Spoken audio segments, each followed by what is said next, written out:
का टॉपिक बिल्कुल जैसे स्टूडेंट्स के लिए वेरी न्यू है। तो काफी सारे स्टूडेंट्स जाहिर है उन्होंने फॉलो किया होगा, यकीनन कुछ ऐसी होंगी पॉइंट्स जो उनसे मिस भी हुई होंगी। तो आज थोड़ा सा इलेक्ट्रॉन ट्रांसपोर्ट चेन को देखते हैं, प्लस में एटीपी का अकाउंट है वो भी हम आज बनाते हैं, एटीपी का अकाउंट भी बनाएंगे कि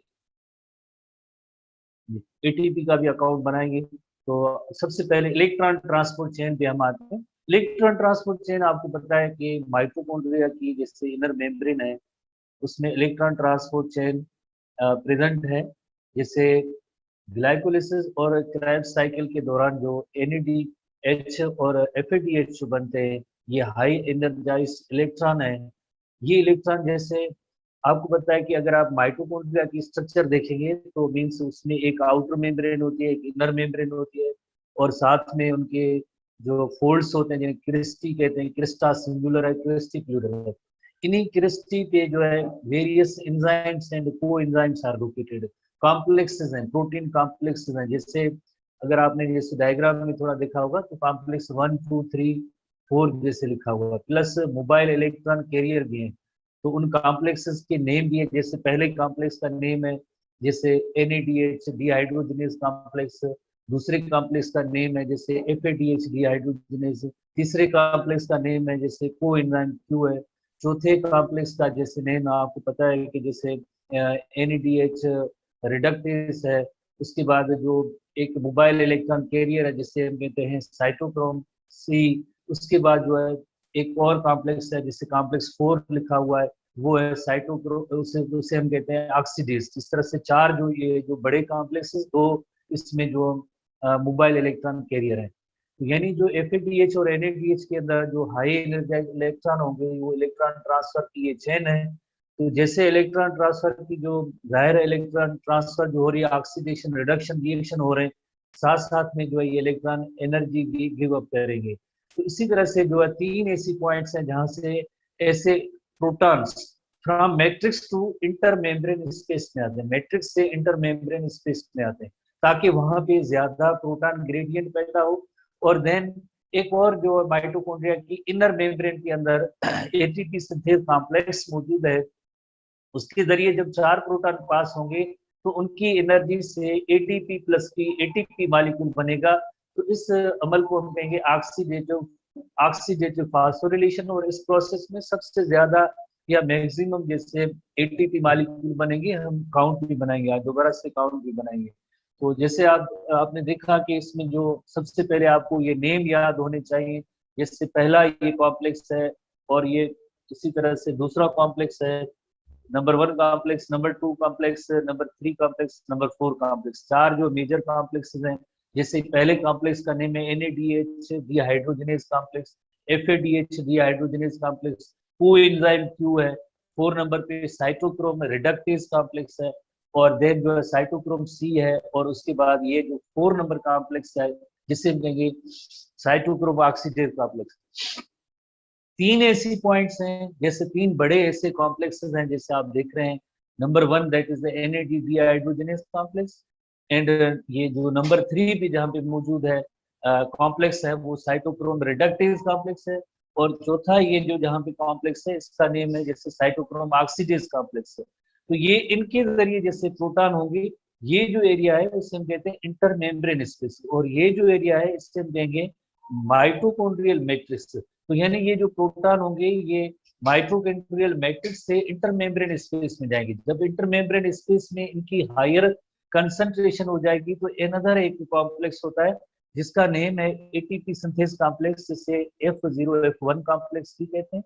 F0 पार्ट जो है माइटोकॉन्ड्रिया की मेम्ब्रेन के साथ जो है इम्बेडेड है, इनकारपोरेटेड है।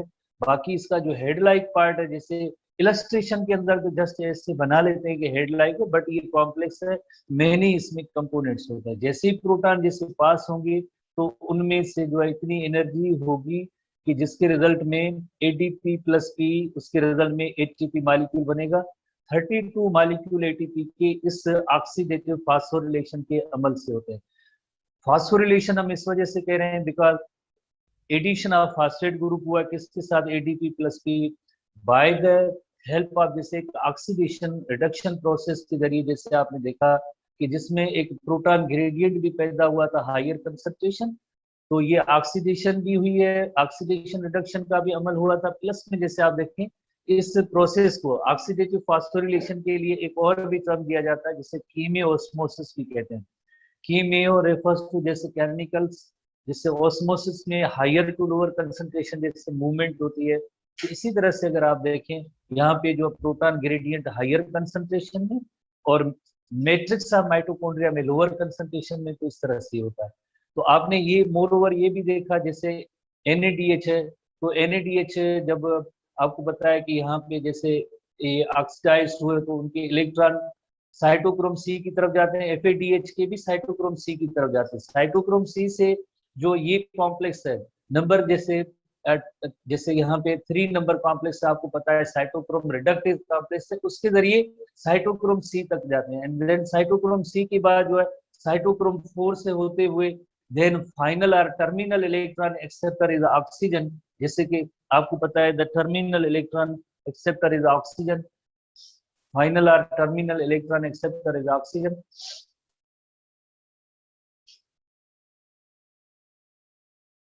The final or terminal electron acceptor is oxygen.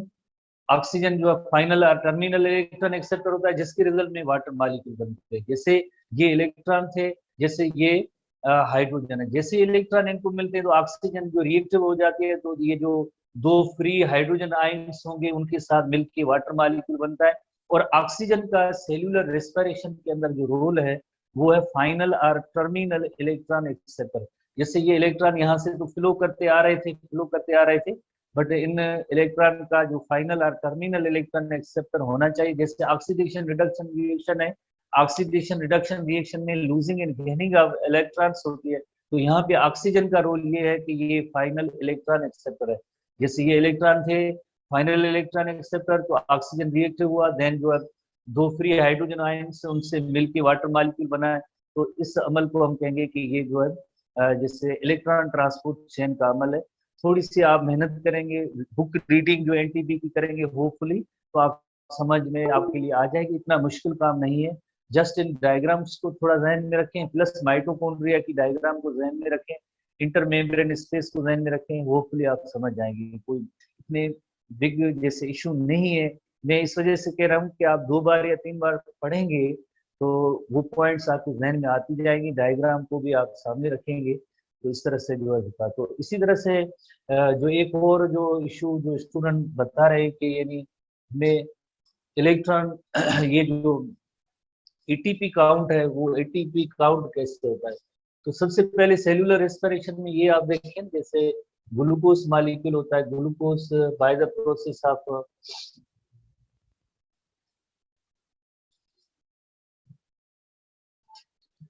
Glucose by the process of glycolysis.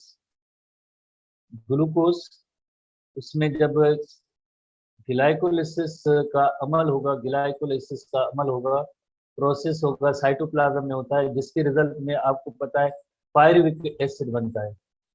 Pyruvic acid बनता है, और पायरुविक एसिड आपको पता है कि डायरेक्टली जैसे माइटोकॉन्ड्रिया में इंटर नहीं होता है, उसमें एसिटाइल को एंजाइम के निकलता है, एसिटाइल को एंजाइम में बनता है, एसिटाइल को एंजाइम में, देन एसिटाइल को एंजाइम में इंटर्स इनटू क्रेब्स साइकिल।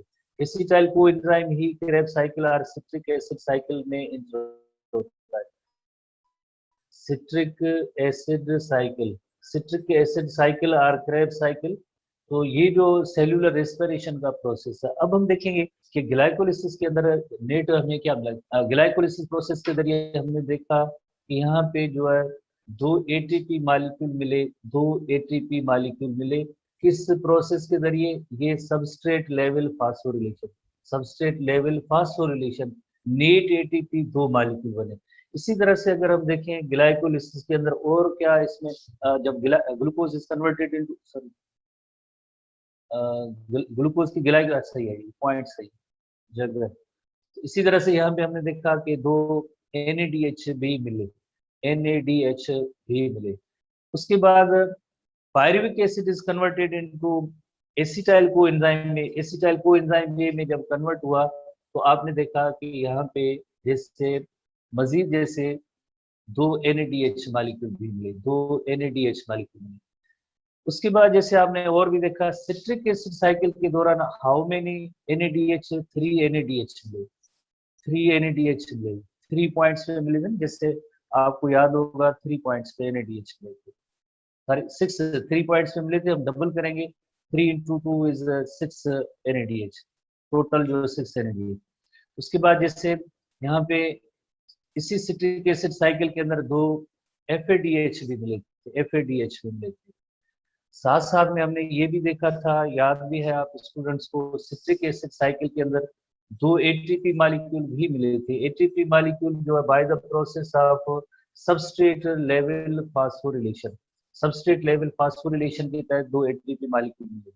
इसी तरह से आप एक और भी पॉइंट नोट करेंगे, जैसे लिंक रिएक्शन या ट्रांजिशन रिएक्शन है जिसमें pyruvic acid is converted into acetyl coenzyme में, इसमें 2 कार्बन डाइऑक्साइड के मॉलिक्यूल भी मिले थे यहाँ पे।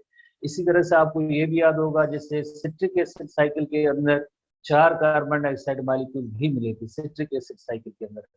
अब हम जैसे इन सब का काउंट करेंगे, काउंट इस तरह से करेंगे, तो थोड़ी देर पहले जैसे आपने देखा कि ये जो NADH या FADH इलेक्ट्रॉन ट्रांसपोर्ट चेन की तरफ जाते हैं, इलेक्ट्रॉन ट्रांसपोर्ट चेन, इलेक्ट्रॉन, ये electron transport chain, electron transport chain, electron transport chain, जहाँ पे कौन सा फिनोमेना होगा जिसके जरिए जैसे ATP मॉलिक्यूल बनेंगे, यहाँ पे जैसे होता है oxidative, oxidative phosphorylation, oxidative phosphorylation, oxidative phosphorylation का अमल होगा। ऑक्सीडेटिव फास्फोरिलेशन जिसे कीमियोस्मोसिस भी कहते हैं, कीमियोस्मोसिस भी कहते हैं।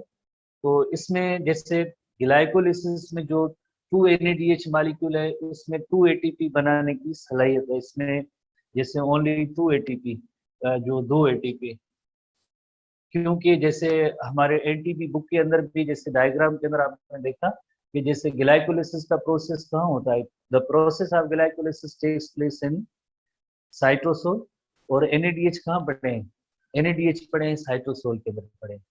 और इलेक्ट्रॉन ट्रांसपोर्ट चेन में आएंगे तो एनर्जी बनेगी, तो इलेक्ट्रॉन ट्रांसपोर्ट चेन कहाँ है, इलेक्ट्रॉन ट्रांसपोर्ट चेन माइटोकॉन्ड्रिया में।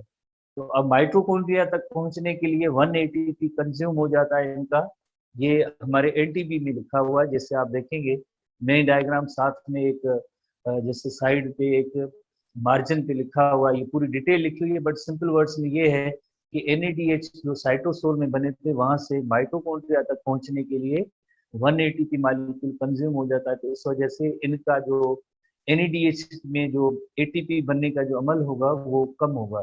जैसे 2 NADH हैं, 2 ATP बनाने की सलाहियत, तो टोटल इसमें जो है 4 ATP मॉलिक्यूल बन सकते हैं, 4 ATP मॉलिक्यूल। बाकी ये है इसमें 3 ATP बनेंगे यकीनन, तो 6 ATP। और प्रोसेस कौन सा होगा, प्रोसेस ये जो ऑक्सीडेटिव फास्फोरिलेशन है। इसी तरह से ये 6 NADH है मल्टीप्लाइड बाय 3, तो ये 18 ATP, इसमें ये 18 ATP बनेंगे। FADH है, इसमें 2 ATP, तो यानी ये जो है 4 ATP बनेंगे, इसमें 4 ATP बनेंगे। अब हम इनको जो है जैसे सम करेंगे तो ये 32 ATP बन जाएगा। तो यानी ऑक्सीडेटिव फास्फोरिलेशन के जरिए 32 ATP मॉलिक्यूल बनेंगे। 32 ATP मॉलिक्यूल ये ऑक्सीडेटिव फास्फोरिलेशन के जरिए बने। अब यहाँ पे आप और भी देखें, जैसे सबस्ट्रेट लेवल फास्फोरिलेशन के लिए पढ़े, ये सबस्ट्रेट लेवल फास्फोरिलेशन के पढ़े, ये यानी इनका टोटल करेंगे तो ये 4 ATP पढ़े, 4 ATP सबस्ट्रेट लेवल फास्फोरिलेशन और 32 ATP जो ऑक्सीडेटिव फास्फोरिलेशन, इनको अब हम जैसे प्लस करें तो ये टोटल हो जाएंगे 36 ATP मॉलिक्यूल। यानी सेल्यूलर एस्पिरेशन में ग्लूकोज की कंप्लीट जब ऑक्सीडेशन होगी तो उसके रिजल्ट में 36 ATP मॉलिक्यूल बनेंगे। 1 ग्लूकोज मॉलिक्यूल, और उसमें जब इस ग्लूकोज मॉलिक्यूल की जब कंप्लीट ऑक्सीडेशन होगी, पूरे प्रोसेस से गुजरेंगे, तो आखिर में 36 ATP मॉलिक्यूल बनेंगे। इसी तरह से आप जैसे देखें हाउ मेनी CO2, जैसे आपको पता है कि 6 CO2 बनते हैं, और 6 CO2 बनने के जैसे अमल में आपने देखा कि जो लिंक रिएक्शन या ट्रांजिशन रिएक्शन था पायरुविक एसिड से एसिटाइल कोएंजाइम बनने के दौरान जैसे 2 मॉलिक्यूल ATP के बनते हैं, और सिट्रिक एसिड साइकिल के अंदर भी जैसे 4 कार्बन डाइऑक्साइड के, तो टोटल ये 6 CO2 बने, और यहाँ पे जैसे टोटल जो है, टोटल यकीनन जैसे 36 ATP मालिक्यूल बने। इसी तरह से आपको काउंट करना है कि जैसे ग्लाइकोलिसिस और पायरुविक एसिड के दरमियान जैसे कितने NADH बने हैं, pyruvic acid acetyl coenzyme NADH, और सिट्रिक एसिड साइकिल के अंदर NADH की तरह एक साइकिल में 3 बनते हैं, और दोनों को मिलाएंगे 2 साइकिल होंगे तो 2 बार, तो उसमें जैसे 6 NADH हो गए और 2 FAD, एक साइकिल में एक FAD, और आखिर में जैसे आप इनको काउंट करेंगे, यकीनन जो आप याद कर सकते हैं, इतना मुश्किल काम नहीं है, याद करने की चीजें ज्यादा है।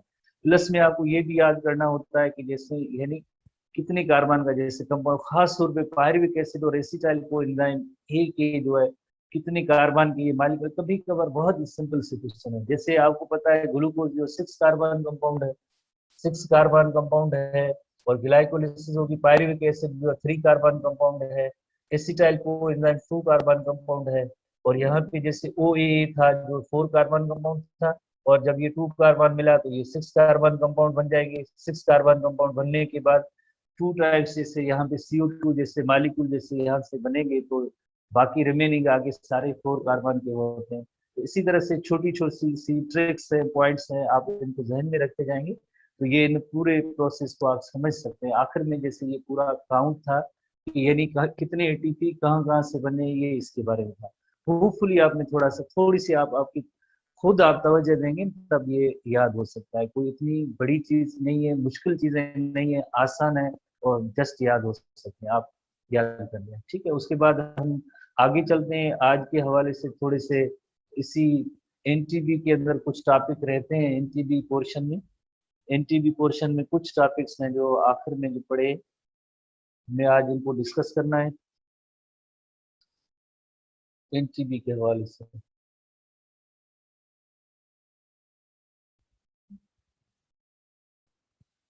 सबस्ट्रेट लेवल फास्फोरिलेशन वगैरह ये हो गया था। Importance of G3P, I think ये हेडिंग आज रहती है, importance of G3P molecule. Page number 96 में है NTB में importance of G3P molecule. G3P molecule की इम्पोर्टेंस क्या है? जैसे कि आपको पता है G3P ट्रायोस है, ट्रायोस शुगर है। आपको पता है जैसे आप स्टूडेंट्स ने पढ़ा होगा ग्लाइकोलिसिस के दौरान, प्रोसेस ऑफ ग्लाइकोलिसिस के दौरान क्या होता है, सबसे पहले ग्लूकोज ATP जैसे बाइंड हुए तो ग्लूकोज 6 फास्फेट, ग्लूकोज 6 फास्फेट के बाद फ्रक्टोज 6 फास्फेट, फ्रक्टोज 6 फास्फेट के बाद एक और ATP खर्च हुआ तो देन फ्रक्टोज 1,6 बाईफास्फेट।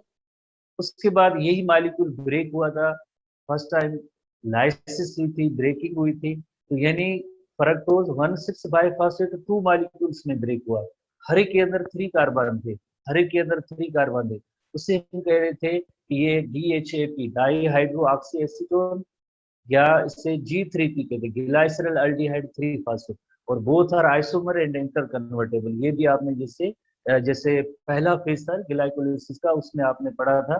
जो इन्वेस्टमेंट फेज है, preparatory phase of the glycolysis है, उसमें आपने इस सीरीज में पढ़े। तो G3P मॉलिक्यूल की सिग्निफिकेंस और इंपॉर्टेंस क्या है, ये आज हमारी हेडिंग है। ये G3P मॉलिक्यूल जैसे आप देखें ग्लाइकोलिसिस में भी है, एज वेल एज अगर आप स्टूडेंट को थोड़ा बहुत याद है तो कैल्विन साइकिल या डार्क रिएक्शन है, उसके अंदर भी जैसे सबसे पहले कार्बन डाइऑक्साइड की फिक्सेशन होती है, कार्बन डाइऑक्साइड की फिक्सेशन होती है, राइबोल बिस्फॉस्फेट होता है, देन फास्फोग्लाइसरिक एसिड होता है, फास्फोग्लाइसरिक एसिड के बाद देन जो है DHAP बनते हैं या G3P मॉलिक्यूल बनते हैं। यानी G3P मॉलिक्यूल जो है फोटोसिंथेसिस में भी इंटरमीडिएट मॉलिक्यूल के तौर पे पहचाना जाता है, एज वेल एज जो है एज वेल एज जैसे आपने ग्लाइकोलिसिस या सेल्यूलर रेस्पिरेशन के अमल के दौरान भी G3 मॉलिक्यूल ट्रायोस शुगर की इंपॉर्टेंस है। इससे पहले मोर ओवर आपने जैसे देखा बायोलॉजिकल मॉलिक्यूल में जब हमने चार्ट पढ़ा था उसमें भी जैसे ग्लाइसरल अल्डिहाइड के बारे में जिक्र था कि ये इंटरमीडिएट है किसके दरमियान, सेल्यूलर रेस्पिरेशन और जैसे फोटोसिंथेसिस में भी ये एक इंटरमीडिएट मॉलिक्यूल है। तो G3P की एक बहुत ही बड़ी सिग्निफिकेंस है। तो कुछ पॉइंट्स हैं G3P की, जनरली जैसे आप रीडिंग करेंगे तो आपको समझ में आ जाएगी। जैसे importance of G3P, glyceraldehyde 3 phosphate are is an important G3P is important intermediate of respiration and photosynthesis। जैसे अभी हमने डिस्कस किया कि रेस्पिरेशन में किस जगह पे ये G3P मॉलिक्यूल बना था और फोटोसिंथेसिस में किस जगह पे। In respiration, G3P appears during glycolysis pathway, which leads to the formation of pyruvic acid. तो आपको पता है कि ये अभी हमने जैसे पढ़ा था फरक्टोज 1,6 बिस्फॉस्फेट जैसे दो मॉलिक्यूल में ब्रेक हुआ था, वो एक G3P और DHAP था। एंड देन G3P के बाद आखिर में जैसे वही सेम मॉलिक्यूल जब पे ऑफ का फेज था तो उसमें जैसे आपने देखा अल्टीमेटली ग्लाइकोलाइसिस की एंड प्रोडक्ट थी पायरुविक एसिड, यानी G3P से पायरुविक एसिड बनता है। पायरुविक एसिड से आगे एसिटाइल कोएंजाइम बनेगा। एसिटाइल कोएंजाइम ए जो है वो देन जो है सिट्रिक एसिड साइकिल में एंटर होता है। तो यानी इसकी एक बहुत ही बड़ी सिग्निफिकेंस है या इंपॉर्टेंस है। इसी तरह से जो कैल्विन साइकिल में कहा है, Calvin cycle photosynthesis G3P molecules are converted to glucose phosphate within the chloroplast, और ये 3 कार्बन कंपाउंड है। आपको पता है कि ये 3 कार्बन कंपाउंड है, 1 2 3 carbon compound, glyceraldehyde 3 phosphate, phosphate group add है 3 नंबर कार्बन पे, तो हम उसे कहेंगे ग्लाइसिल एल्डिहाइड 3 फास्फेट। तो ये इसे हम कहेंगे ग्लाइसिल। इसी तरह से आपने जैसे अभी आपने ग्लाइकोलिसिस में पढ़ा था, जैसे फरक्टोज डाइफास्फेट है तो ये ब्रेक हुआ है फर्स्ट टाइम ग्लाइसिल एल्डिहाइड 3 फास्फेट, ये 3 फास्फेट 3 कार्बन और फास्फेट ग्रुप पर है ग्लाइसिल एल्डिहाइड 3 फास्फेट या DHAP आर, जैसे आपको पता है कि ग्लाइसिल एल्डिहाइड फास्फेट और बोथ आर इंटर कन्वर्टेबल, दोनों जो है इंटर कन्वर्टेबल है। तो ये भी इससे पॉइंट बताइए। Glucose phosphate is then converted to glucose fructose sucrose and starch. किसके बारे में मींस जो प्लांट्स के अंदर G3P मॉलिक्यूल है उसी में से आगे G3P, जैसे एक ट्रायोस है ना, ट्रायोस शुगर है, ऐसे 2 G3P होंगे तो यकीनन एक हेक्सोज बनेगा। और आपको पता है कि जैसे 6CO2 कैल्विन साइकिल के अंदर इंटर होंगे, जो 3CO2 जब इंटर होंगे तो 1 G3P मॉलिक्यूल बनेगा। सेकेंड टाइम जब 3CO2 आएंगे तो एक और G3P बनेगा, तो G3P plus G3P triose plus triose hexose sugar बनेगा। इसी हेक्सोज शुगर में देन डाइसेक्राइड भी बनेंगे, देन इसी में से पॉलीसेक्राइड भी बनेंगे, सब चीजें जो ऐसी G3P से बनेंगे। इसी वजह से हम इसे कहते हैं glucose as a starter molecule. Starter molecule की मीनिंग है इनिशियली ये जो G3P मॉलिक्यूल से ग्लूकोज और ग्लूकोज से आगे प्रोटीन्स भी बनेंगे, फैट्स भी बनेंगे, सब प्लांट्स के अंदर इसी तरह से बनेंगे। तो यही एग्जाम्पल दिया गया है कि इस G3P मॉलिक्यूल से ग्लूकोज बनेगी, फ्रक्टोज भी बनेगा, सक्रोज भी बनेगा, स्टार्च भी बनेगा, वो सब इस G3P के बाद ही जिस तरह से फॉर्मेशन होता है। तो ये 96 एनटीपी में जैसे ये पॉइंट्स पढ़ी है तो आपने, तो ये जस्ट छोटी सी चीज है, आपको पता है कि ये सब ऐसे फिनोमेना होता है। ठीक है, उसके बाद जैसे नेक्स्ट एक इलस्ट्रेशन है, इलस्ट्रेशन भी हम आएंगे। नेक्स्ट आपके एनटीपी टेक्स्ट बुक के अंदर एक छोटी सी इलस्ट्रेशन है, और ये इलस्ट्रेशन जो है आपको पता है कि ये इलस्ट्रेशन जो है इसकी बहुत ही बड़ी इंपॉर्टेंस है। आप यहाँ पे एक सिंगल सिंगल इस डायग्राम में काफी सारी चीजें आप जो है नोट भी कर सकते हैं। जैसे आपको पता है ग्लूकोज 6 फास्फेट, उसमें जैसे फरक्टोज 6 फास्फेट बनता है, और देन जो है एक जैसे ब्रेकिंग का अमल होता है PGL फास्फोग्लाइसरल एल्डिहाइड G3P या DHAP मॉलिक्यूल बनता है। दिस DHAP मॉलिक्यूल और PGL is converted into pyruvic acid, और पायरुविक एसिड से एसिटाइल कोएंजाइम में, एसिटाइल कोएंजाइम में इंटर्स इनटू क्रेब्स साइकिल। ये सारी सीक्वेंस से आपको याद है। ये तो ही चलो ग्लूकोज की मेटाबॉलिज्म, ग्लूकोज की मेटाबॉलिज्म। चाहे ग्लाइकोजन हमारी बॉडी के अंदर जैसे स्टोर्ड, जैसे आपको पता है sugar stored sugar is the glycogen, तो ग्लाइकोजन ग्लूकोज में ब्रेक होगा फर्स्ट ऑफ ऑल, और देन ग्लूकोज की ऑक्सीडेशन होगी, और उसके बाद ATP मॉलिक्यूल जैसे बनते हैं, आपने देखा कि ये बाद में प्रोसेस होगा। चाहे ग्लाइकोजन हो, it is converted into glucose, और देन जो ग्लूकोज सेलुलर रेस्पिरेशन की पाथवे में इंटर होने के बाद अल्टीमेटली ये मॉलिक्यूल बनेंगे। इसी तरह से आपको पता है कि हमारे जो है 3 टाइप्स के फूड्स हैं। कौन से 3 टाइप्स हैं? जैसे एक तो जैसे कार्बोहाइड्रेट्स में चाहे ग्लाइकोजन हो या ग्लूकोज हो। दूसरा जो टाइप है फूड का उसे हम कहते हैं प्रोटीन्स। प्रोटीन्स आपको पता है कि जब भी डाइजेस्ट होंगे, प्रोटीन्स डाइजेस्ट होंगे तो किस में कन्वर्ट होंगे? Proteins are converted into amino acid, proteins are converted into amino acid. तो यही अमाइनो एसिड है, proteins are converted into amino acid digestion के बाद। अमाइनो एसिड में यहाँ पे 2 पाथवे होते हैं, either amino acids are converted into acetyl coenzyme में, और एसिटाइल कोएंजाइम में आपको पता है क्रेब्स साइकिल में इंटर होता है, और देन जो है इसमें ATPs वगैरह बनते हैं। या अमाइनो एसिड में भी कन्वर्टेड इनटू पायरुविक एसिड, दो pathway, proteins are converted into amino acid, जैसे हमने पढ़ा था कि glycogen is converted into glucose, और देन ये पाथवे। तो प्रोटीन्स के हवाले से दो pathway, proteins then first of all digested into amino acid, then amino acid are converted into pyruvic acid, or they are converted into acetyl coenzyme, यानी दोनों pathway मौजूद हैं। तो दोनों जगहों पे आएंगे तो आगे तो ये पाथवे यानी सेलुलर रेस्पिरेशन का पाथवे मौजूद है, अल्टीमेटली एनर्जी बनेगी। जैसे हम यही कहते हैं ना कि जिससे three major type of foods हैं, हमारे जो फूड्स हैं मेजर फूड्स हैं उनके थ्री टाइप्स हैं। एक है कार्बोहाइड्रेट का फॉर्म, चाहे वो ग्लूकोज में हो या ग्लाइकोजन में हो, उसका पाथवे आपने देखा। दूसरा पाथवे है जैसे हम प्रोटीनियस डाइट यूज करते हैं, उसमें भी जैसे एनर्जी मिलती है, तो कैसे एनर्जी मिलेगी इस फॉर्म में, proteins are converted into amino acids and then amino acids के दो पाथवे हैं, आइदर ये पायरुविक एसिड में कन्वर्ट होते हैं या they enter into they are converted into acetyl coenzyme that enters into the Krebs cycle। इसी तरह से प्रोटीन की मेटाबॉलिज्म, जो प्रोटीनियस फूड हम जो खाते हैं कंज्यूम करते हैं, तो वो भी आगे जाके सेलुलर रेस्पिरेशन की पाथवे तक आता है। इसी तरह से तीसरा जो मेजर फूड है, थर्ड नंबर पे जैसे मेजर फूड है, उस फूड का जैसे नेम है, यकीनन आपको पता है, फैट्स हैं, लिपिड्स हैं, फैट्स हैं। उनके हवाले से क्या है, उनके हवाले से अगर आप देखेंगे फैट्स की डाइजेशन किस में होती है, फैटी एसिड एंड ग्लाइसरोल में होती है। आपको मालूम है, जैसे आप जैसे इंस्टीट्यूट के स्टूडेंट हैं तो आप कहेंगे ये फैटी एसिड एंड ग्लाइसरोल कहाँ से आए, यकीनन जैसे ट्राइग्लाइसराइड जो फैट्स हैं फैटी एसिड एंड ग्लाइसरोल में कन्वर्ट होते हैं। जो फैटी एसिड है, फैटी एसिड जो they are converted into acetyl coenzyme, एक पाथवे है metabolic pathway, fatty acids are also converted into acetyl coenzyme. और जो ग्लाइसरोल दूसरा कंपोनेंट था, glycerols are also converted into G3P या DHAP या PGL में कन्वर्ट होता है। तो फैटी एसिड जब एसिटाइल कोएंजाइम में होंगे कन्वर्ट होंगे तो अगेन ये क्रेब्स साइकिल में आएंगे। अगर ग्लाइसरोल जो कन्वर्ट होते हैं पीजीएल में आएंगे तो आगे पाथवे ये मौजूद है, pyruvic acid then acetyl coenzyme में enters into the Krebs cycle.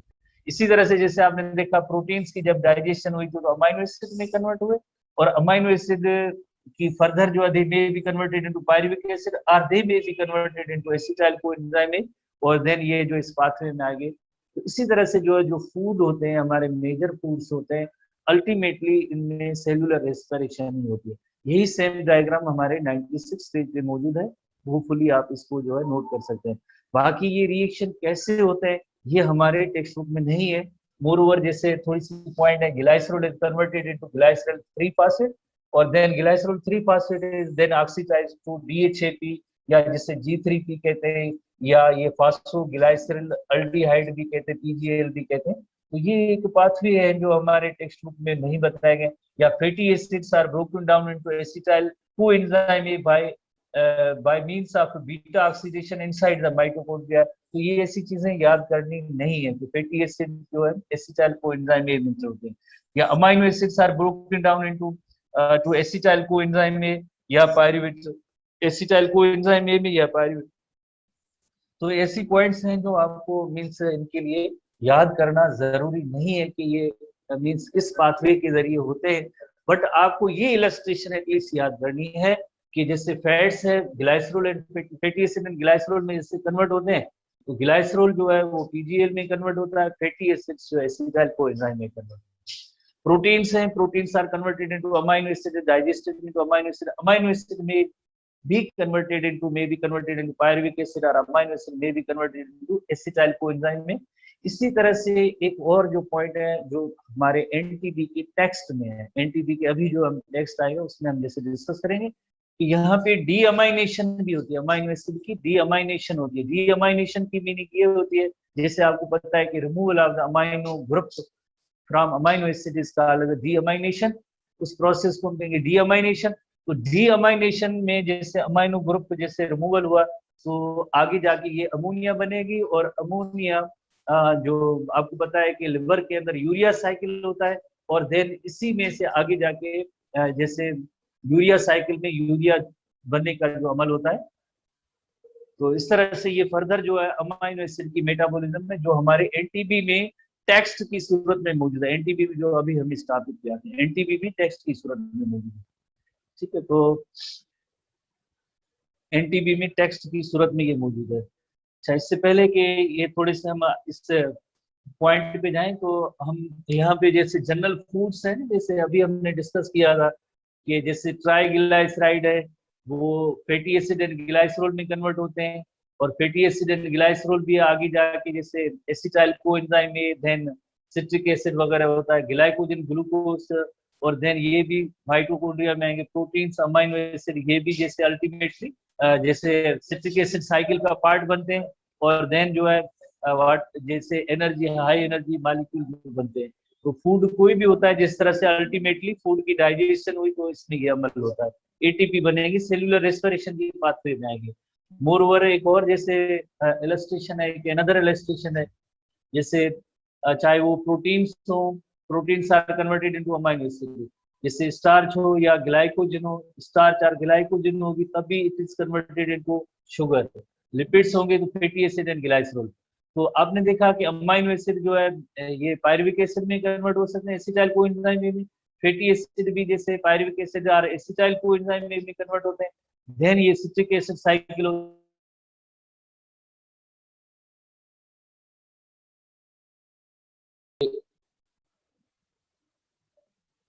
NTP में 97 KG. Cellular respiration, fats and protein जो हेडिंग है, इनमें क्या होता है, when a fat is used as energy source it breaks into glycerol and three fatty acid.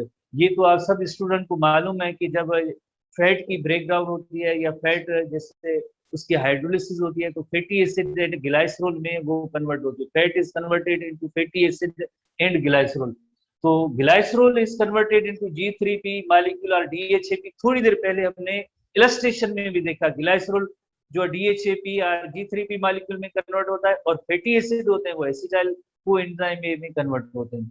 So metabolites of the glycolysis fatty acid are converted into acetyl coenzyme, अभी थोड़ी देर पहले हमने इलस्ट्रेशन में देखा था, कोएंजाइम में कन्वर्ट होते हैं, विच enter into the Krebs cycle. Illustration में ये जस्ट आपके लिए दो नई पॉइंट्स हैं, बाकी तो हमने सारी इलस्ट्रेशन के अंदर हमने पढ़ लिया था, समझ लिया था, याद कर लिया था। यानी अगर एक 18 कार्बन की फैटी एसिड होगी तो 18 कार्बन है तो यकीनन 80 कार्बन जो है फैटी एसिड के हैं और फैटी एसिड चेन के अंदर है। तो आपको पता है फैटी एसिड से क्या बनना है, एसिटाइल कोएंजाइम है, एसिटाइल कोएंजाइम जो है acetyl coenzyme A, acetyl coenzyme आपको पता है 2 कार्बन का है, तो यानी अगर 18 चेन की जो 18 चेन जिस तरह से अगर फैटी एसिड के अंदर हो तो उसमें एसिटाइल कोएंजाइम में कितने बनेंगे, बिल्कुल हाफ, यानी बिकॉज 9 एसिटाइल कोएंजाइम बनेंगे, यही जो पॉइंट बताए गए। जैसे ये एक इलस्ट्रेशन है जो आपके पास इससे मौजूद है, इसमें अगर हम देखेंगे कार्बन 1 2, जैसे यहाँ पे इवन लाइन भी दी गई है, आपको शायद ये पेज मिला होगा 1 2 3 4 5 6 7 और 8। तो इसी तरह से अगर 16 कार्बन है, 16 कार्बन है तो यानी 8 जो है एसिटाइल कोएंजाइम बनेंगे, अगर जैसे 18 कार्बन है तो 9 एसिटाइल कोएंजाइम मिलेंगे। वाई, बिकॉज जैसे जितने कार्बन की जो तादाद होगी फैटी एसिड की चेन, तो वो जब दो दो की सूरत में दायरा एसिटाइल कोएंजाइम है ही 2 कार्बन कंपाउंड, उसमें ब्रेक होता है।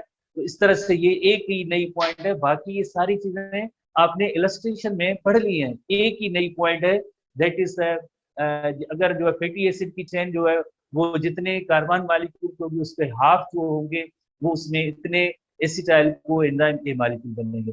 बाकी हमने नोट कर लिया। अब हम आते हैं प्रोटीन की मेटाबॉलिज्म की तरफ। अब हम आते हैं प्रोटीन की मेटाबॉलिज्म। और प्रोटीन की मेटाबॉलिज्म के हवाले से अगर हम देखें कि प्रोटीन की मेटाबॉलिज्म में जैसे आपने देखा protein are digested into amino acid, और अमाइनो एसिड जैसे आपको पता है कि आइधर जो पायरुविक एसिड बनाते हैं या एसिटाइल को एंजाइम ए में भी कन्वर्ट होते हैं। और तीसरा पाथवे था कि यानी अमाइनो ग्रुप की रिमूवल के बाद, अमाइनो ग्रुप की रिमूवल के बाद उसमें अमोनिया बनती है, देन लिवर के अंदर उसमें यूरिया बनती है, यूरिया साइकिल के दौरान, वो पॉइंट यहाँ पे डिस्कस है। बस इतनी सी छोटी पॉइंट, यही सेम पॉइंट्स आपने एसटीबी के इंटर क्लास में, एसटीबी के इंटर क्लास में चैप्टर 1 होम्योस्टेसिस का जो हेडिंग थी उसमें लिवर फंक्शंस ऑफ लिवर, उसमें ये पॉइंट शामिल थी, आप स्टूडेंट्स को याद होगा।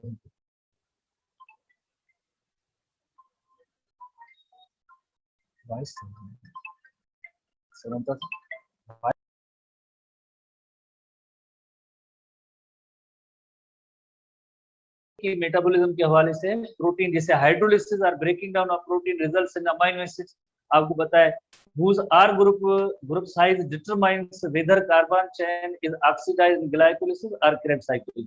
तो देन आर ग्रुप के आपको पता है आर ग्रुप के ही बेसिस पे 20 टाइप्स के अमाइनो एसिड होते हैं। आर ग्रुप की बेसिस पे अब ये डिटरमाइन होगा कि carbon chain is oxidised in glycolysis और Krebs cycle, oxidised in glycolysis या क्रेब्स साइकिल के अंदर। जिससे ऑक्सीडाइज्ड इन ग्लाइकोलिसिस, तो आपको पता है कि जैसे इसमें दो ही पाथवे होते हैं अमाइनो एसिड में, या पायरुविक एसिड बनता है या उसमें एसिटाइल कोएंजाइम में बनता है। तो carbon chain is produced in liver, liver के अंदर ये जैसे प्रोड्यूस होती है व्हेन अमाइनो एसिड अंडरगो डीअमाइनेशन। तो जब सबसे पहले जैसे ये अमाइनो एसिड है उसमें जब डीअमाइनेशन की मीनिंग है removal of amino group toxic material, ये रिमूव हो जाएगा तो देन ये यूरिया साइकिल में इंटर होके जो यूरिया बनाएगा। ये साइकिल जो लिवर में होता है, और जो एक यूरिया तो एक्चुअली इतना जो है हाईली टॉक्सिक नहीं है, बट अमोनिया बहुत ज्यादा हाईली टॉक्सिक होती है। देन ये पार्ट यूरिन से एक्सक्रीट आउट हो जाता है। बाकी ये रिमेनिंग पार्ट जो है, जैसे जिसमें रिमेनिंग पार्ट क्या है, जैसे आपको पता है कि अमाइनो एसिड के अंदर आपने देखा कि जैसे एक यहाँ पे हाइड्रोजन है और यहाँ पे एक amino group NH2 amino group है, और यहाँ पे कार्बोक्सिलिक ग्रुप है, और ये R था। जब NH ये अमाइनो ग्रुप रिमूव हुआ, बाकी ये residue of the amino acid है, ये पार्ट है रेजिड्यू जो अमाइनो एसिड का, इसे हम कहेंगे कार्बन। अब ये स्केलेटन है, इसमें एसिटाइल कोएंजाइम भी बन सकता है, और एसिटाइल कोएंजाइम आपको पता है कि एसिटाइल कोएंजाइम एक क्रेब्स साइकिल में इंटर होता है, तो इसी तरह से जो आके एनर्जी बनती है। या इसी तरह से जो आप देखेंगे एसिटाइल कोएंजाइम डायरेक्टली भी बन सकता है। और आपने ये भी देखा है कि जैसे कुछ ऐसे अमाइनो एसिड होते हैं, कुछ ऐसे अमाइनो एसिड होते हैं जो पायरुविक एसिड में भी कन्वर्ट होते हैं, और देन पायरुविक एसिड से देन उस पाथवे में एंटर होके देन एसिटाइल कोएंजाइम में, और एसिटाइल कोएंजाइम के बाद क्रेब्स साइकिल में आते हैं। जो इलस्ट्रेशन थोड़ी देर पहले आपने पढ़ी थी कि अमाइनो एसिड अंडरगो डीअमाइनेशन, यानी removal of the amino group of the amino group becomes ammonia. इसी अमाइनो ग्रुप में से आगे NH3 और अमोनिया बनेगी, which enters into the urea cycle and becomes a part of the urine। जैसे यानी NH3 है अमाइनो ग्रुप, NH2 उसमें आगे अमोनिया बनी, NH3 अमोनिया हाईली टॉक्सिक है। लिवर के अंदर जो है यूरिया साइकिल होता है, और यूरिया साइकिल के जरिए ammonia is converted into urea, और देन यूरिया जो है यूरिन की सूरत में पास आउट हो जाता है। यही बात बताई गई है, और ये सारी चीजें जैसे आपकी पढ़ी हुई है, कोई इतना बिग भी जैसे कई टॉपिक वो नहीं है। अमाइनो एसिड से रिमूवल ऑफ अमाइनो एसिड हुआ है अमल, तो उसे हम कहेंगे deamination. Process is called deamination. Deamination यानी रिमूवल ऑफ अमाइनो ग्रुप हुआ, और देन जैसे आपको पता है उसी में से आगे अमोनिया बनती है। अमोनिया इज हाईली टॉक्सिक, और अमोनिया लिवर के अंदर लेस टॉक्सिक यूरिया में कन्वर्ट होती है, एंड देन यूरिया जो बनने के बाद यूरिन का हिस्सा बन के जैसे यूरिन की सूरत में पास आउट हो जाता है। तो ये पॉइंट बताई गई है इस जैसे अमाइनो एसिड की मेटाबॉलिज्म के हवाले से। ठीक है, ये बात बताई गई है अमाइनो एसिड की मेटाबॉलिज्म के हवाले से, जो हमने इलस्ट्रेशन में भी जैसे पढ़ी थी। ये हमारी लास्ट रीडिंग थी, और इसके बाद जैसे ये बायो एनर्जेटिक्स का ये सेक्शन अब हमारा कंप्लीट हुआ। बायो एनर्जेटिक्स का ये सेक्शन कंप्लीट हुआ, और मोर ओवर दोबारा भी एक बार और भी देख लें कि इस पूरे प्रोसेस के अंदर हुआ क्या है। इस पूरे प्रोसेस के अंदर जैसे ग्लूकोज इज कन्वर्टेड इनटू जैसे PGAL, जैसे आप DHAP और G3P मॉलिक्यूल कहते हैं। G3P ग्लाइसिलल्डिहाइड 3 फास्फेट, PGL फास्फोग्लाइसिलल्डिहाइड, या DHAP भी कहते हैं। जिससे आपको पता है कि ग्लूकोज जो सबसे पहले G3P मॉलिक्यूल में कन्वर्ट हुआ, और देन जो आगे फर्दर ग्लाइकोलिसिस प्रोसेस कंटिन्यू होता है तो उसमें पायरुविक एसिड बना है। तो इसी तरह से पायरुविक एसिड बनने के बाद यही सेम एसिटाइल कोएंजाइम में एंटर हुआ, और देन क्रेब्स साइकिल और सिट्रिक एसिड साइकिल के जरिए जैसे आपको पता है कि यहाँ पे एनर्जी और ATP मॉलिक्यूल बने। तो यानी ये है कार्बोहाइड्रेट की metabolism. Glucose is converted into glycogen, और देन ये पाथवे। इसी तरह से जो प्रोटीन की मेटाबॉलिज्म में आपको पता है proteins are converted into amino acid, amino acid may be converted into pyruvic acid, amino acid may be converted into acetyl coenzyme में, अमाइनो एसिड में डीअमाइनेशन होगी, अमोनिया बनेगी, यूरिया साइकिल के जरिए यूरिया जो है ये पास आउट हो जाता है। ठीक है, इसी तरह से तीसरा जो कंपोनेंट है फैट्स का है, तो फैट्स में जैसे Fats are broken down into fatty acid and glycerol. Fatty acid may be converted into acetyl coenzyme or glycerol may be converted into DHAP or G3P molecule और ये सेम दोबारा से वापस इसी जो है पाथवे के अंदर आ जाएंगे। तो होपफुली आपने ये इसको समझ लिया होगा, ये बायो एनर्जेटिक्स का जो पोर्शन है आपने समझ लिया होगा। और ओवरऑल जैसे आप देखें, अगर इलस्ट्रेशन फॉर्म में देखें ओवरऑल जैसे बायो एनर्जेटिक्स का पोर्शन, बायो एनर्जेटिक्स में आपने जैसे देखा कि जैसे सबसे पहले ग्लाइकोलिसिस का अमल हुआ था, कहाँ पे हुआ था, साइटोसोल में, जिसमें क्या हुआ था, glucose is converted into pyruvic acid, glucose 6 carbon, pyruvic acid 3 carbon, ऐसे 2 मॉलिक्यूल बने थे, आप स्टूडेंट को याद होगा। प्लस में यहाँ पे एनर्जी भी बनी थी, how much 2 ATP molecule substrate level phosphorylation की बनी थी।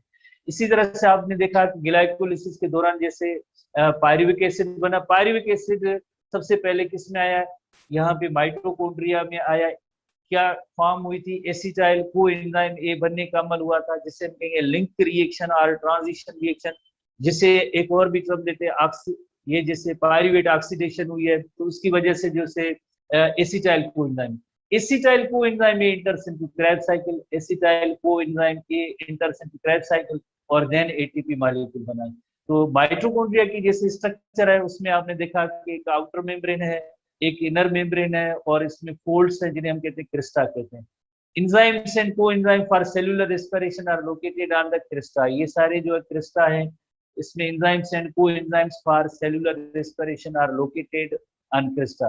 जैसे हम कहेंगे इलेक्ट्रॉन ट्रांसपोर्ट चेन है, इलेक्ट्रॉन ट्रांसपोर्ट चेन जो ये अमल जो क्रिस्टा के अंदर होता है, क्रिस्टा के अंदर मौजूद है, ठीक है। इसी तरह से जो आपने काउंट बनाया था ग्लाइकोलिसिस के जरिए, जैसे हाउ मेनी NADH, जैसे 2 NADH बने थे, और इसी तरह से आपने देखा कि लिंक रिएक्शन के अंदर भी 2 NADH बने थे।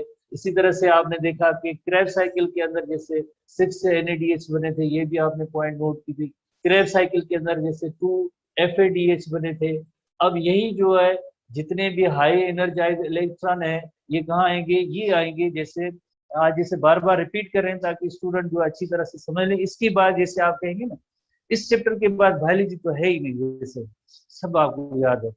उसके बाद जैसे आप देखेंगे कि ये जो क्रिस्टा है, जो इनकम्प्लीट जैसे पार्टीशन है, फोल्ड्स हैं, इनमें इलेक्ट्रॉन ट्रांसपोर्ट चेन के जरिए, इलेक्ट्रॉन ट्रांसपोर्ट चेन जो ऑक्सीडेटिव फास्फोरिलेशन है जिसे कीमियोस्मोसिस कहते हैं, उसके जरिए एटीपी मॉलिक्यूल बनेंगे। हाउ मेनी एटीपी, इनके जरिए जो है 32 एटीपी मॉलिक्यूल बनेंगे। बाकी क्रेब साइकिल के अंदर जो सबस्ट्रेट लेवल फास्फोरिलेशन में भी 2 एटीपी मॉलिक्यूल बने थे, और 2 एटीपी मॉलिक्यूल जैसे ग्लाइकोलिसिस के दौरान भी 2 एटीपी मॉलिक्यूल बने थे, तो 32 वो और ये 4, ये हो गए 36 मॉलिक्यूल। एक ग्लूकोज मॉलिक्यूल से 36 मॉलिक्यूल ऑफ एटीपी बनते हैं। इसी तरह से 6 CO2 का भी काउंट आपने बनाया, वो कहाँ भी बनते हैं, लिंक रिएक्शन या ट्रांजिशन रिएक्शन के दौरान भी 2 CO2 बनते हैं, और क्रेब साइकिल के दौरान भी 4 CO2 बनते हैं। इस तरह से टोटल जो है 6 CO2 बनते हैं सेल्यूलर रेस्पिरेशन में। ये भी इस तरह से आप जैसे नोट कर सकते हैं। कई तरीके हैं जिसमें आप ओवरऑल जैसे काउंट भी बना सकते हैं, प्लस में जैसे कितने मॉलिक्यूल जो हर एक चीज के बनते हैं, कितने उसमें एटीपी बनते हैं। प्लस में एक और भी पॉइंट है, जैसे कार्बन कंटेनिंग जो है ना ऑर्गेनिक मॉलिक्यूल, कितने कार्बन के एटम होंगे ये भी याद करेंगे। खास तौर पे जैसे एक क्रेब साइकिल का एक जैसे साइकिल है, तो उसमें जो सीरीज ऑफ एक जैसे इवेंट्स होते हैं साइक्लिक मैनर में होते हैं, तो उसमें कौन कौन से जैसे तरतीब से होने, तो उसमें जैसे एक निमोनिक्स है, रेगुलर क्लास में शायद मैंने आपको बहुत ही ज्यादा मर्तबा बताया है कि वो निमोनिक है कि क्रेब साइकिल को याद करने के लिए, क्रेब साइकिल को याद करने के लिए निमोनिक ये है कि our city is kept safe and secure from mobsters. Our city एक सेंटेंस है जैसे निमोनिक्स है, ताकि आप इसको आसानी से याद कर सकें। Our city is kept safe and secure from mobster. O stands for oxaloacetic acid, oxaloacetic acid, सबसे पहले oxaloacetic acid। C stands for citric acid, citric acid। I stands for isocitric, isocitrate or isocitric acid or isocitrate. K stands for alpha ketoglutaric acid. Ketoglutaric acid तरतीब है, ketoglutaric acid. उसके बाद S stands for succinyl coenzyme A. Succinyl coenzyme A, succinyl coenzyme A से succinate, succinate के बाद F stands for fumarate, F stands for fumarate, M stands for malate, और malate और malic acid से वापस oxaloacetic acid बनता है। Hopefully आपने ये ट्रिक कभी यूज की होगी, तो मींस ये सारी चीजें आपको याद हो। अब आते हैं यहाँ पे नंबर ऑफ कार्बन कैसे याद करना है। जैसे आपको पता है OA is 4 carbon, citric acid first of all 6 carbon बनता है, आइसोसिट्रिक इसका आइसोमर है, ये भी 6 कार्बन है। यहाँ से CO2 एक मॉलिक्यूल रिमूव होगा, तो alpha ketoglutaric acid first time जो है ये 5 कार्बन बनता है। अल्फा कीटोग्लूटेरिक एसिड में सक्सिनिल कोएंजाइम बनता है, इस जगह पे भी मींस एक CO2 जैसे रिमूव होती है, तो यहाँ पे भी जैसे अब ये 4 कार्बन बन गए। उसके बाद जितने भी आगे जो मॉलिक्यूल है ये सब 4 कार्बन के हैं, मैलिक एसिड, और देन मैलिक एसिड के बाद वापस ऑक्सैलोएसिटिक एसिड। सो यासीन साहब एंड मुजीबुर रहमान साहब एंड विशान साहब, हनीफ साहब, स्टूडेंट ने ये सीरीज समझी है या नहीं समझी? ये सिट्रिक एसिड साइकिल का जो ये जितने कंपोनेंट है 1 बाय 1 जो है, अब इनको याद होंगे या नहीं होंगे? ठीक है, ये एक ट्रिक है, यस या नो, यस ज्यादा है नो है, तो ताकि दोबारा रिपीट करें। जैसे आज जैसे ना पूरा टाइम मैंने दिया है, हालांकि इसमें इतनी ज्यादा जरूरत ही नहीं थी, फिर भी 1 आवर से भी ज्यादा जो है सेलुलर रेस्पिरेशन भी हमने दिया है, ताकि ये टॉपिक आप आसानी से याद रखें।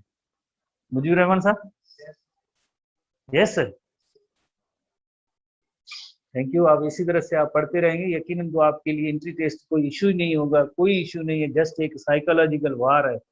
आप में पोटेंशियल है, आप कर सकते हैं, आप याद कर सकते हैं, ये सारे क्वेश्चन सही कर सकते हैं, 100% रिजल्ट दे सकते हैं, आप में बिल्कुल पोटेंशियल है। देखिए ना, पहले जब आप पढ़ रहे थे बायो एनर्जेटिक्स, जब स्टार्ट आपने लिया था, तो आप जैसे डेली एक नया टॉपिक आता था आपके जैसे लिए एक परेशानी का सबब बन रहा था कि अब हम कैसे कर पाएंगे। बट जब आपने बायो एनर्जेटिक्स में ग्लाइकोलिसिस और लिंक रिएक्शन और citric acid cycle, electron transport chain पढ़ लिए, तो आप देखिए आप कितने रिलैक्स हैं। बिल्कुल इसी तरह से जब आप ये सारे सब्जेक्ट पढ़ लेंगे, जैसे फिजिक्स है, केमिस्ट्री है, बायोलॉजी है, इंग्लिश है, उसके बाद या लॉजिकल रीजनिंग वाले सवाल है, तो एंट्री टेस्ट से पहले 1-2 दिन भी आप ऐसे रिलैक्स फील करेंगे, जैसे आज आप रिलैक्स फील कर रहे हैं कि हमने पढ़ लिया है, हमने सीख लिया है, हमने याद कर लिया, अब कोई भी सवाल होगा हम हल कर पाएंगे। तो ये एक जैसे एसाब की जैसे जंग है, नर्वस एक जैसे स्टूडेंट टेंशन लेते हैं बिला वजह, जिसमें इतने लेने की जरूरत नहीं है। टेंशन जैसे ना, सबसे पहले आपको टेंशन नहीं लेना है, तो वही बात कि आपने जैसे पढ़ लिया है, बस आप इनको जो है समराइज करें, जहन में रखें, और यकीनन आप जो है सक्सेसफुल हो जाएगी। ठीक है, तो इसी तरह से अब हम थोड़ा सा आगे चलें, थोड़ा फोटोसिंथेसिस की एक हेडिंग छोटी सी करें या नहीं? यस या नो? थोड़े से 5 मिनट बचे हैं, कहें तो फोटोसिंथेसिस को आज स्टार्ट थोड़ा करें, अदरवाइज इसको हम कल पे रखें। मुजीब रहमान साहब, यस नो? हाँ,